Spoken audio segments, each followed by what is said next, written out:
าสิสู้อีหยังเขาได้เขามันแฟนใหม่อันใดก็หอมก็หวานบาดอายนี่นะเฮ็ดอีหยังน้องก็รำคาญเห็นอายนี่ปานท้องปานที่ให้ราคาก็แม่นละทีสิสู้อีหยังเขาได้เพราะอยู่ข้างใจเขานั้นมีน้องการดาบาดแนมเบิ่งอายบ่จักเบสบยิบตาเหลือใจตัวเองแท้ว่ามาฮักหยังผู้หญิงแบบนี้ภูมิใจก็ได้แต่อาปากจม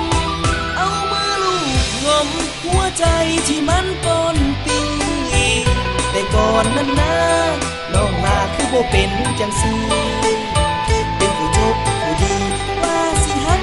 อายคนเดียวเห็นมีแฟนใหม่ลืมไว้แท้น้อแฟนเก่าลืมลบอีเท่าหอมบ่น้องวันนี้เคยเที่ยว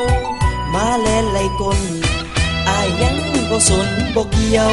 บ่คิดว่าสิเจ็บคนเดียวย้อนเจ้าไปเลี้ยวเกี่ยวแฟนผู้ใหม่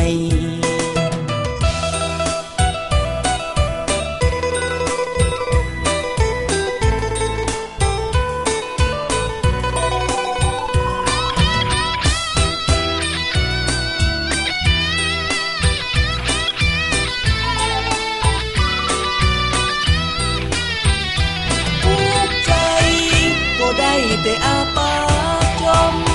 เอามือลูบงมหัวใจที่มันปนปีแต่ก่อนนั้นนะน้องมาคือบ่เป็นจังซี่เป็นผู้จบผู้ดีว่าสิฮักอายคนเดียวเห็นมีแฟนใหม่ลืมไว้แท้น้อแฟนเก่าลืมลบอีเท่าหอมบ่น้องวันนี้เคยเที่ยวมาแลนไหลกลอายยังบ่สนบ่เกี่ยวบ่คิดว่าสิเจ็บคนเดียวย้อนเจ้าไปเลี้ยวเกี่ยวแฟ